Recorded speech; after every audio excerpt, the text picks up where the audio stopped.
Hello, আসসালামু আলাইকুম বন্ধুরা, সবাই কেমন আছেন? আশা করি নিশ্চয়ই অনেক ভালোই। ইব্রাহিম 365 ইউটিউব চ্যানেলের পক্ষ থেকে সবাইকে স্বাগতম। সাথে আছি এমডি ইব্রাহিম হোসেন মজিদ।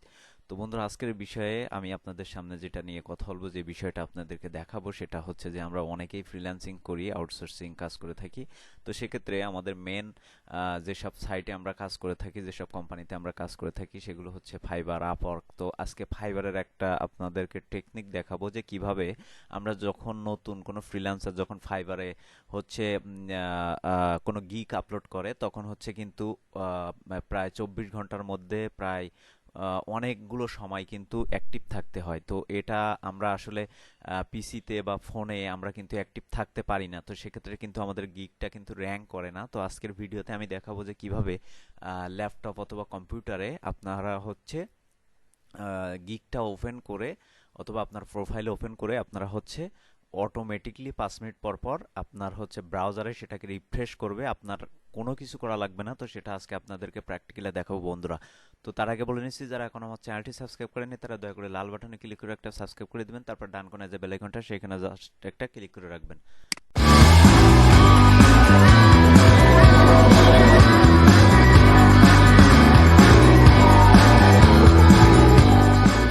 বন্ধুরা, প্রথমে হচ্ছে আমি আমার ফাইবার অ্যাকাউন্টে ঢুকবো। ফাইবার অ্যাকাউন্ট বলতে ফাইবারে ঢুকবো।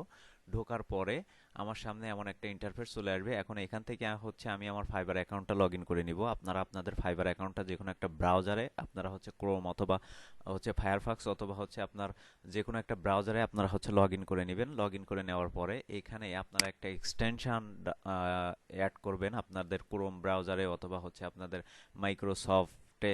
আপনারা যে কোনো আপনারা হচ্ছে একটা এক্সটেনশন অ্যাড করবেন। সেটা হচ্ছে যে আপনার অটো ফ্রেশ এক্সটেনশন, ঠিক আছে? তো অটো ফ্রেশ এক্সটেনশন প্লাস এটা হচ্ছে আপনারা এটাকে আপনারা সার্চ করবেন। সার্চ করলে আপনার সামনে এমন একটা ইন্টারফেস চলে আসবে।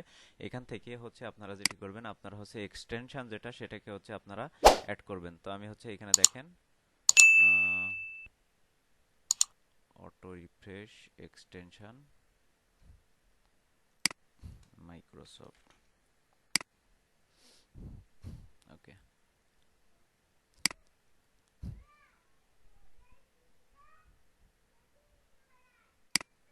তো বন্ধুরা, আপনারা যখন অটো রিফ্রেশ প্লাস এক্সটেনশন যখন করবেন, আপনারা এর মধ্যে ঢুকবেন, তখন কিন্তু আপনার সামনে এমন ইন্টারফেস চলে আসবে। এখান থেকে হচ্ছে আমার কিন্তু অ্যাড করা, যার কারণে আমার রিমুভ লেখা আসতেছে। আপনাদের এখানে কিন্তু আপনারা যদি ক্রোম অথবা আপনারা হচ্ছে মাইক্রোসফট এর মধ্যে ঢুকেন, তাহলে কিন্তু এখানে অ্যাড লেখা আসবে। আপনারা অবশ্যই অ্যাড করে নেবেন। তো অ্যাড করে নেওয়ার পরে আপনারা যেটি করবেন, আপনারা হচ্ছে এটাকে পিন করবেন, ঠিক আছে?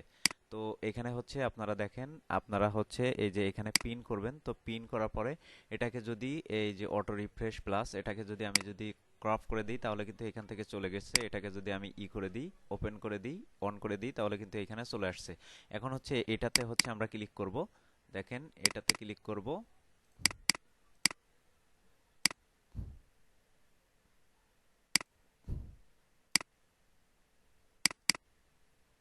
তো এটাতে ক্লিক করার পরে আপনাদের সামনে এমন ইন্টারফেস চলে আসবে। এখান থেকে হচ্ছে আপনারা যেটি করবেন, আপনারা এখান থেকে হচ্ছে 315 করে দিবেন। এই যে 315 করে দিলাম আমি। 315 করে দেওয়ার পরে এখান থেকে হচ্ছে আপনারা এখানে স্টপ করা আছে, দেখেন। এখান থেকে হচ্ছে 315 করবেন। 315 করে এখান থেকে স্টার্ট করে দিবেন। তো স্টার্ট করে দেওয়ার পরে আপনার ফাইবারটা হচ্ছে এইখানে লগ ইন থাকবে, আপনার প্রোফাইলটা এখানে লগ ইন থাকবে। আর এটা কিন্তু অটোমেটিকলি আপনার কিন্তু এইটা রিফ্রেশ করে করে নিবে, ঠিক আছে? এটা কিন্তু আমাদের আর হাত দিয়ে দিয়ে মাউস ক্লিক করে করে কিন্তু রিফ্রেশ করা লাগতেছে না। তো এটা হচ্ছে অ্যামাজিং একটা বিষয়। তো বন্ধুরা, আমাদের ভিডিওটি যদি আপনাদের একটুও ভালো লাগে, তাহলে অবশ্যই আমাদের ইউটিউব চ্যানেলটি সাবস্ক্রাইব করবেন এবং এরকম ভিডিও পেতে অবশ্যই আমাদের পাশে থাকবেন।